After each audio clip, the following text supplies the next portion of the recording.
Hello viewers, এই যে দেখেন আমি আসছি আজকে স্বদেশী বাজার। এই দেখেন লেবুর দাম এবং কি সবজির দাম আমি আজকে সব কিছু দেখাবো। আচ্ছা ঠিক আছে।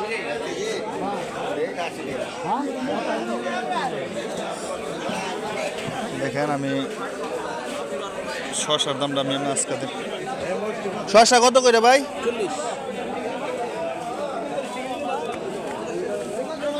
ফারুক ভাই টমেটো টমেটো এ চাচা টমেটো কত বুঝবেন? দেখেন আরো কিছু আমি আজকে আপনাদেরকে দেখাবো, যেমন এই দেখেন দেশি আলু। চাচা আলু কত করে দেশিটা? দেশি আলু কত করে? দেশি আলু কত করে? মাত্র 60। আর টমেটো দেখেন কি সুন্দর সুন্দর টমেটো এবং কি সুন্দর আলু, মাত্র 60 টাকা কেজি বিক্রি হইতেছে। ঠিক আছে, আজকে এই পর্যন্ত। সবাই ভালো থাকবেন। আল্লাহ হাফেজ। আসসালামু আলাইকুম।